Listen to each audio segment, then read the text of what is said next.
ready to go. So here at the Century Batteries Ipswich Super 440, on-track action just got underway. A very Queensland day, clearly, as you can tell from all the grey clouds overhead. But a few teams here representing us here today as action's gotten underway at Queensland Raceway. David Cauchi from Penite Racing, Brookhouse from Tickford Racing, and Jamie Whincup from Red Bull Ampol Racing. David, you're in the middle. I'll start with you.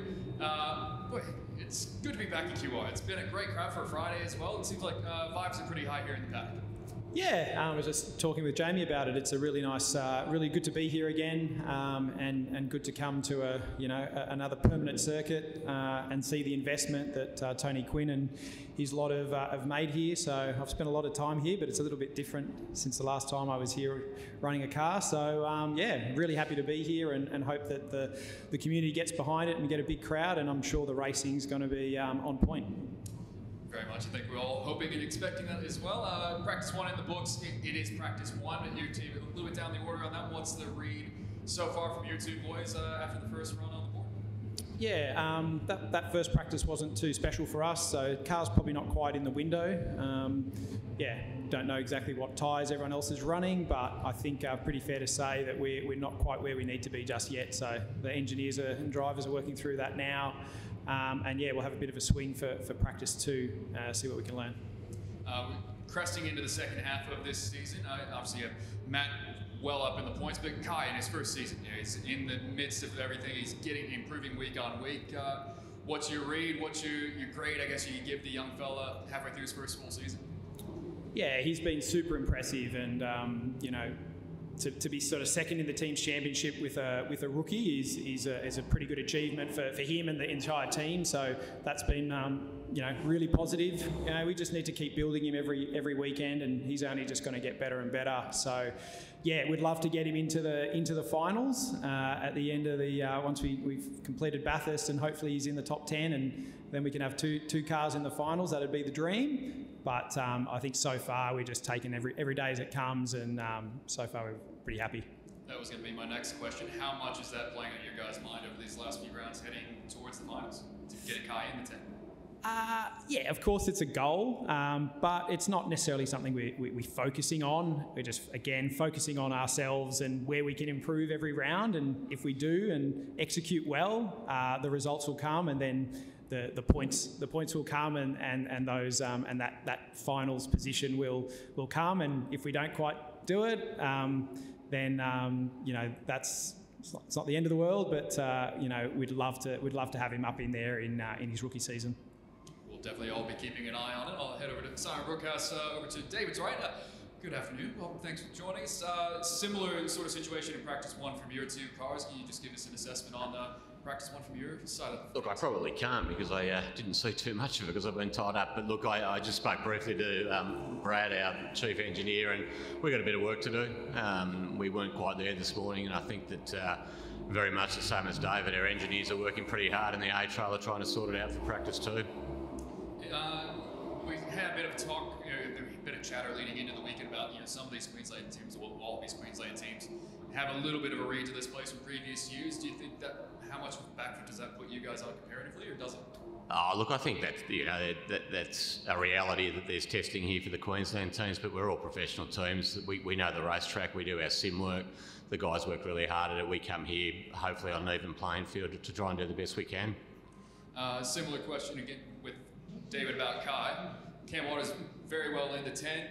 Thomas Randall right in the mix, but in the 10 at the moment. And how much is that playing on your guys' mind as you approach weekend to weekend here? Yeah, look, it's really important. I mean, we set out to make sure that the two boys were in the top 10 at the end of the season. That's what we want to do. Thomas has been a bit up and down, but we're certainly confident that he'll improve between now and the end of the year. We think the Enduros will be good for our team. We think our driver pairings are very good. So we'll get through this weekend and hopefully do really well here and consolidate his spot in the top 10. And as you say, Cam should already be there, and if he keeps driving well, we should have both cars in the top 10. Very much. We just got out of the Dunlop Super 2 Series practice session.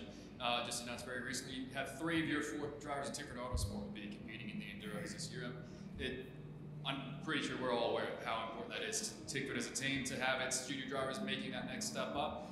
Can you just speak to the value and the pride you guys have in having those guys? Yeah, look, it's really important. I think that one of the things that in all sport you want to be able to do is develop new talent, and sometimes it gets a bit lost that it's all about the drivers. It's also about the mechanics and the engineers who we're using to develop them. So I think that what we're doing is a really good job of getting the best out of the boys who are driving, and every week we try and improve. So I didn't see how that session finished, but when I left, the boys were going okay. You know, we're looking to get as much experience into them and through the main game cars as we can, and we're really pleased for Nash going to drive with Premier. That's a great opportunity for him. So having three of them at Tailem and the Mountain will be really good. Excellent. Cool. Thank you very much for that. Third, last but not least, certainly, Jamie, you've done a few laps around this place yourself. I can imagine it's good for Triple Eight to have a race event back here in Cuba. Oh, for sure. Yeah, I've done a few laps here, which is good.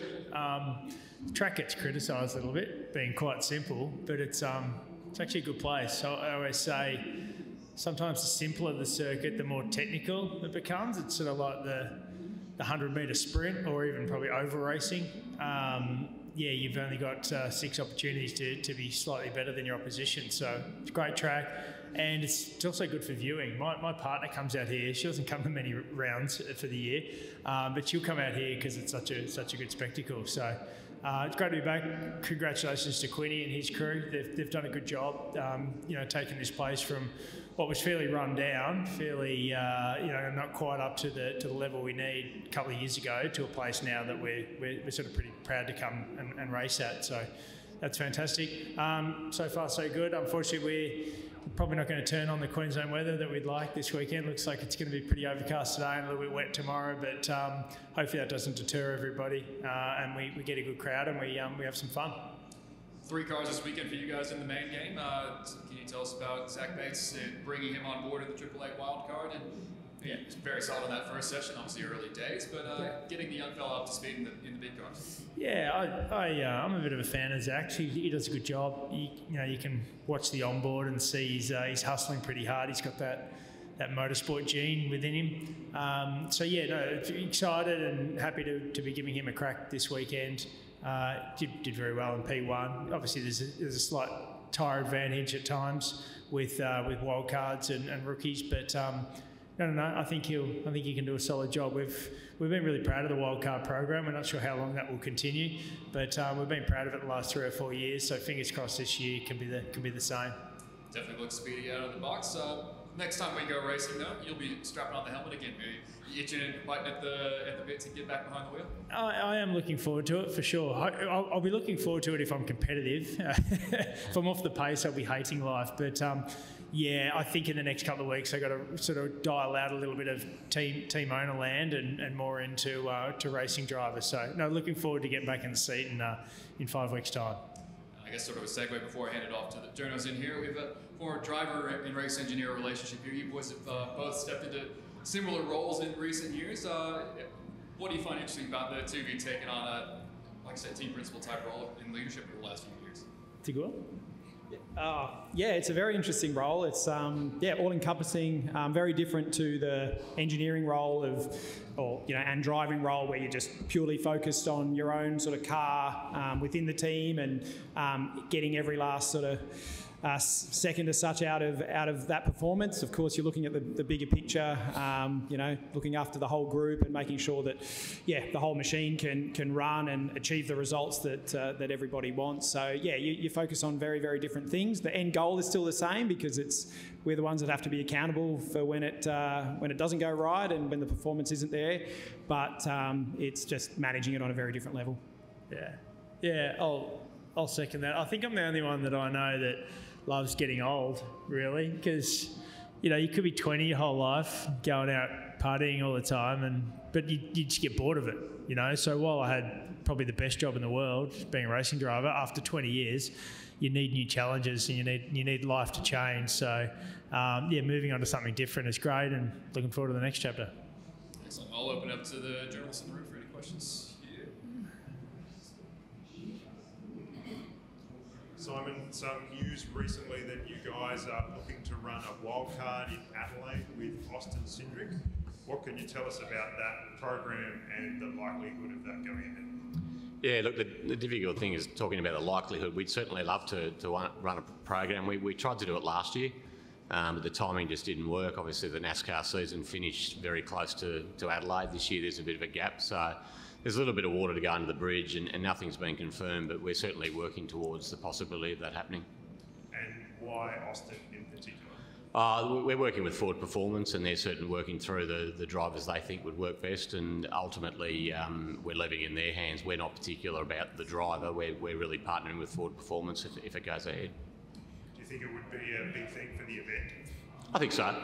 I think it's, I think for the relationship between NASCAR and supercars, there's a great opportunity there to start it. I think in the future, and it's just my own personal thoughts, that if next year you could have a Toyota, a Chev and a Ford going around with NASCAR drivers, it'd be great. I mean, we see how Will's going back over from Triple Eight's perspective to driving NASCAR. Cam's gone over. Shane's doing so well. So if we can build those relationships and have a pathway for our drivers to go there and have them come back here and showcase their skills, I think the future of the sport's really, really rosy. And just to clarify, is this something that's been instigated by you guys or by Ford? A bit of both. Yeah, we've certainly talked to Ford about it, but they've been really supportive of the idea. And I think we've heard the rumours that Kyle Larson was going to come, and I think it might have been Kyle Busch another year and whatnot, and it just hasn't got off the ground. So I think once we do get it off the ground, whether it be this year or beyond, that it'll be something that we continue into the future. It's no secret that you guys have been in the market looking for a new equity partner. What can you tell us about where that's up to? Yeah, there's no real update on that. We're certainly working through that process. We've been through some significant due diligence with various suitors. We're just waiting to find the right partner, and then we'll move ahead, but there's no real news from the last time we spoke about that. Do you have a timeline on when you would like to have that sorted? Yeah, not really. No, we don't. It'll be when the right partner comes along and we think we can raise the right support and move forward from that perspective. So there's no fixed timeline. But you don't want it to go on forever and a day and be sitting here this time next year and still talking about it. So we either find the right partner or we draw a line in the sand and move on as we are. And is it in the private equity market that you're looking, which would be something a little bit different than what a lot of teams have? Yeah, look, it's not specifically in the private equity market. It's anybody that we could find that we'd feel was the right partner. I have a belief that the global game of sport in general, that private equity is making huge influence. And we're probably a little bit naive here in Australia to that. I think that from a professionalism and a commercialisation of all sport, the value of the franchises in Australian sport are very high at the moment. And you're seeing globally a shift to these huge private equity firms investing in sport. You look at Fenway Group, who are in Liverpool, and those sort of things. They bought in for, I think the numbers were about $350 million. Million US dollars, and the perceived value now is 4.5 billion. So the value that you can garner from having extra capital coming into the business and being able to increase your revenues as a sport and as a franchise increases your value for those investors. And historically, sport's been valued as a multiple of revenue rather than of EBITDA and other things. And I think that if you can bring the right partners in to grow that revenue, however that may be, you grow the business for all your partners, and I think we'll see more of it in sport in Australia. We've seen it in NBL, we've seen it in other sports, and it'll continue to grow. Our market's ripe for the picking, the dollar's at the right place, and I think you'll find more overseas investors particularly coming here. Your Super 2 program's providing pretty good value at the moment. There's a bit of talk about whether the Gen 3 car comes into that category in 27 or 28. Do you have a view on when you would like to see that done? Yeah, look, I think for our team, we would say 28. We're not absolutely wedded to that decision, but I think the most important thing is that the whole category and supercars themselves have a plan for that category and a long-term plan. I personally, and we personally, I think would like to see that they license the category as well, like they do in the main game. And that makes it more professional and a greater commitment from those involved. But for us, I think our view would be 28 at the moment. Let's get the Gen 3 cars absolutely humming along in the main game category and then see what happens in the future. Jamie, you guys are invested in Super 2 as well. Your thoughts on both the timing of Gen 3 and that suggestion that there should be basically a TRC for the Super 2 series? Yeah, I was just talking to Simon before the meeting, and I said I think we're going to be in disagreement with this one, but that's okay.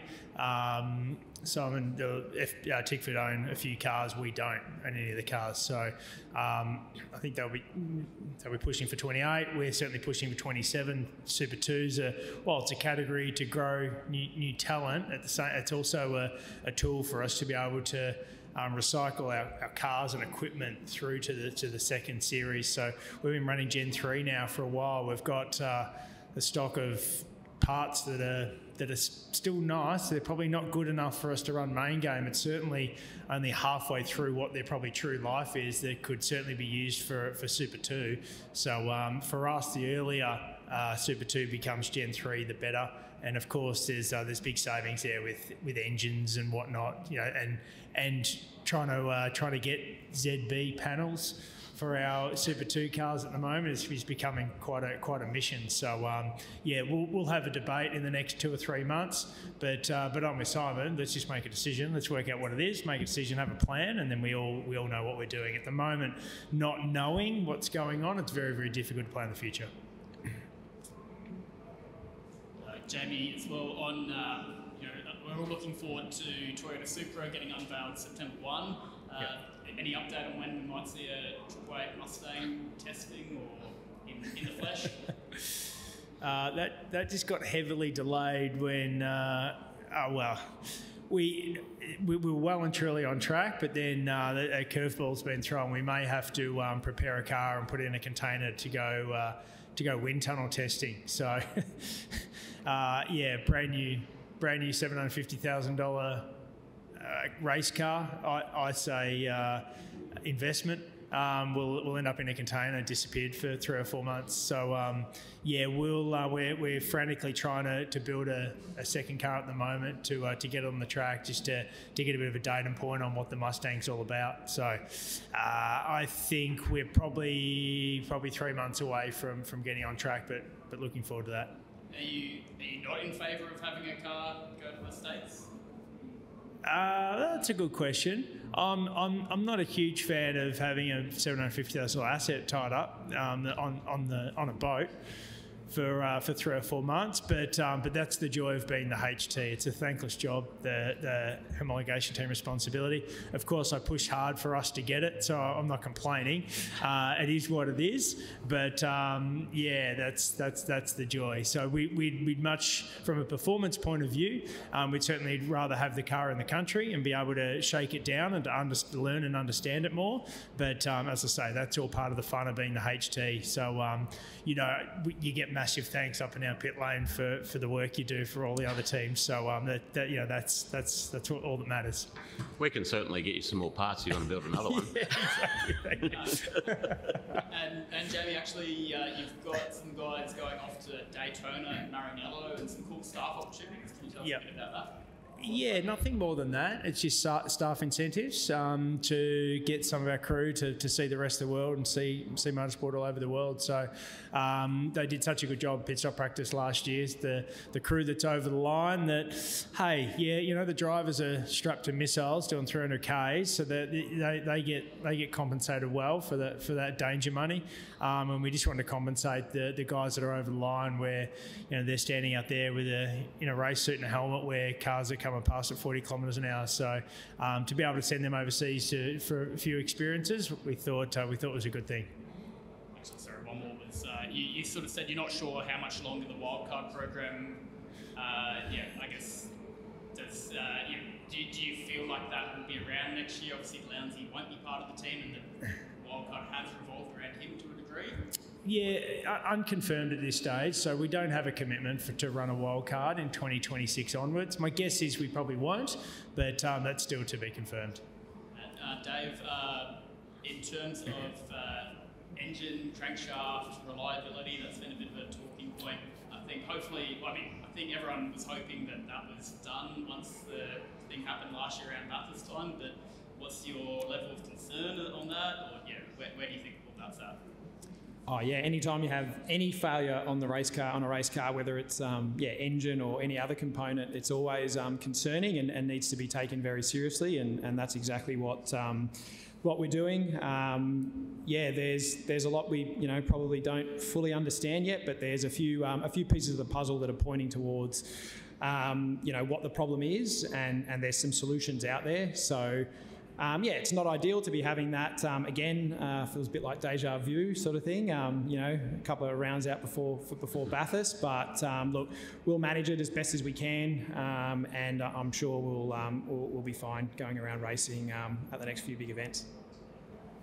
Dave, I'll stick to you. The other boys have run some wildcards in the past. Is there anything that's come across your team? Any ambition to do that soon? There's no sort of doubt. We're still building as a team. We're still growing. I think we're the sort of youngest team as such in the sport, and so we've still got a lot to do to just focus on our 2 cars at the moment. So we have been trying to minimise, call it the distractions of extra programs. I think bringing in like running Super 2 programs or wildcards, it's really good for developing people. So there are some advantages of running those programs for sure. We can't probably stay as just a 2-car team forever, but for now I think it's the right strategy for where our team is at. These 2 teams have been in the sport for a lot longer than sort of we have. So they're in their life cycle. They're at a point where they can manage those programs and integrate them into their team probably without impacting the main cars as much. Whereas for us, we're not just quite at that point yet in our cycle, but something that we'll definitely consider in the near future. Jamie, early Crow, Brock's on one this year, 10 poles, 10 wins. I mean, you've been in that position before. Have you ever been in his ear in the last few rounds saying, like, don't get too far ahead of yourself because the finals is your new kettle of fish, or just letting him work it all out? Oh, I'm certainly on to it, but no, there's no signs that Brock's getting too far ahead of himself or he's reading too much of his own press. He's doing a good, solid job. But yeah, this weekend, it's dangerous. It's dangerous when you come to your test track. I suppose it doesn't apply so much now that we don't test here all the time, or none of us test all the time. But there were many years there where the Melburnians would come up and dust us at our test track, and we'd go down to Winton and do the same thing. It was almost like a burden, your own test track. So we're just got to focus and make sure we just treat this like any other event, and not make sure that burden of your home test track doesn't play a factor this weekend. And last one from me, Simon. You got some boys as well humming in Super 2, but could be a little bit bittersweet in a way that some of them might end up ending up in the main game that's not part of your team. You got Tommy and Cam wrapped up. I think you've spoken before, you're probably a little bit consigned to maybe losing Ryland, but is there an opportunity to maybe loan those guys other teams, or where's that at the moment? Yeah, look, I think that's the reality of it. I mean, we've only got 2 seats in the main game, and we've got 4 drivers in the DS2 program, so there's not always going to be opportunities, but I think importantly that what we want to see is that they graduate into the main game and get a good drive. Ryland's obviously one who's looking. There's no certainty. We're not even. I can sit here and talk to these 2 guys, and no one could tell me what seats are available at the moment in general. So they're just going to have to work through it, keep performing, and create interest amongst themselves. And Nash could come out and have a fantastic enduro with Premier and pick up a drive himself. I don't know the answer to that, and I think that as long as they keep driving well and steering well, the opportunities will look after themselves when time goes by. Jamie, the issue of the Ford engine crankshafts was just brought up before. Is your team going to be involved in any way in that? There's an investigation and obviously working on a solution. Yeah, you guys. We're absolutely all over it, all over every part of it, because we're obviously going to take on the engine program next year, and for us, we're ordering inventory right now. So if that inventory is changing, we need to be across it and know all about it. So we're more involved than anybody, because we want to get it right to make sure it's good for the sport come the end of the year, and then of course we've got a very, very good solid package for 2026 as well. So we're all over it. As DC said, there's a few obvious areas that's causing the issue. We'll just apply good old-fashioned engineering science to the decisions and make the changes, or endorse the changes are required, work with FPR and not FPR, work with Ford Performance and also MPT to influence those decisions and make sure we're heading in the direction we all feel is the right way. Also, you talked about the wind tunnel before. What's your actual role going to be there with the wind tunnel? Are you bringing the Mustang with the thought that you'll be able to try to improve it, or is it just there as a second baseline alongside the Camaro? Well, yeah, we'll be representing Ford Performance as the HT because all the testing is for 2026. So we'll be representing the blue side for that, and then Team 18 will be representing the GM side. And we all should be focusing on exactly the same thing, which is complete parity between all three models. So we're making sure nobody's got an advantage or disadvantage to anybody else. Has a decision been made on whether the Dark Horse might come in next year? No, that decision hasn't been made, but that's very unlikely because there seems to be relatively good parity between the GM and the Ford at the moment. I think a majority of the work's going to be aligning the Supra to those two, but we have found over the last couple of years there are small discrepancies. So if you're making the investment to go to a wind tunnel on AVL, let's try to clean up some areas. Because we've got the opportunity. I'm not saying we don't have parity now, but can we always improve if you got the opportunity? 100% you can. So to clean up a few areas at the same time would be great. Thank you. Alrighty, I think that'll wrap us up here. These boys have to get ready for practice too. So thank you guys very much for joining us. Good luck the rest of the weekend. Thank you. Yeah, thank you.